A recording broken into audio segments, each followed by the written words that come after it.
তীব্র জ্বালানি সংকটে যখন টালমাটাল গোটা বিশ্ব আর লাগামহীন তেলের দামের ঊর্ধ্বগতিতে যখন বিপর্যস্ত বিশ্ব অর্থনীতি, ঠিক তখনই এক ভিন্ন বাস্তবতার অপূর্ব উদাহরণ তৈরি করেছে লাতিন আমেরিকার দেশ ব্রাজিল।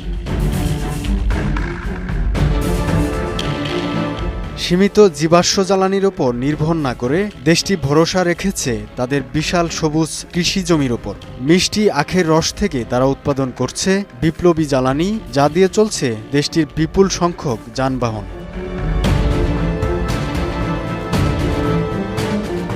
ব্রাজিলের ব্যস্ত রাজপথে ব্যক্তিগত গাড়ি, যাত্রীবাহী বাস, এমনকি দ্রুতগামী মোটরসাইকেল সবই চলছে আখের রস থেকে উৎপাদিত জাদুকরী জ্বালানি দিয়ে। কিন্তু এই বিস্ময়কর জ্বালানি তৈরির নেপথ্যে রয়েছে এক নিপুণ বৈজ্ঞানিক কারিশমা। প্রথমে বিশাল আখক্ষেত থেকে পরিপক্ক আখ কেটে আনা হয় কারখানায়। সেখানে শক্তিশালী রোলারের মাধ্যমে মাড়াই করে বের করা হয় স্বচ্ছ মিষ্টি রস। অবশিষ্টাংশ হিসেবে পাওয়া শুকনো আঁশ বাগাস পুড়িয়েই মেটানো হয় কারখানার বিপুল বিদ্যুতের চাহিদা। নিষ্কাশিত রসকে নিখুঁতভাবে ফিল্টার করে তৈরি করা হয় এক ঘন চিনি দ্রবণ। এরপরই শুরু হয় সবচেয়ে রোমাঞ্চকর গাজন প্রক্রিয়া। জীবন্ত ইস্টের প্রভাবে রাসায়নিক বিক্রিয়ায় শর্করা রূপান্তরিত হয় উচ্চ দাহ্য তরল অ্যালকোহলে।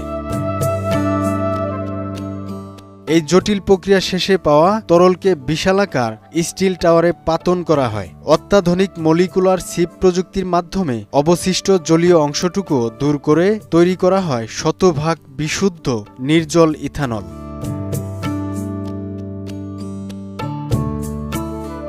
ব্রাজিলের রাস্তায় চলা স্মার্ট ফ্লেক্স ফুয়েল গাড়িগুলো এক অসাধারণ সেন্সরের মাধ্যমে নিমিষেই চিনে নেয় ট্যাঙ্কে থাকা জ্বালানির ধরন। সেই অনুযায়ী ইঞ্জিনের ইলেকট্রনিক কন্ট্রোল ইউনিট স্বয়ংক্রিয়ভাবে বদলে ফেলে তার কার্যক্ষমতা।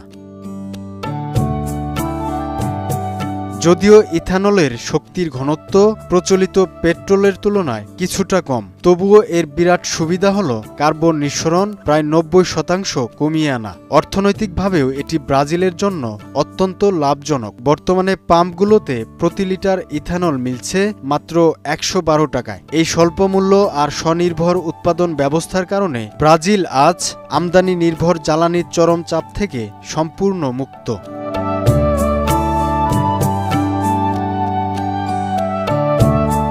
ব্রাজিলের এই ঐতিহাসিক সফলতা মূলত দীর্ঘমেয়াদী পরিকল্পনা আর উন্নত প্রযুক্তির এক নিবিড় মেলবন্ধন। এই অনন্য দৃষ্টান্ত আমাদের চোখে আঙুল দিয়ে দেখিয়ে দেয় যে বিকল্প শক্তির টেকসই উৎস মাটির নিচে নয়, বরং লুকিয়ে আছে মাটির ওপরেই।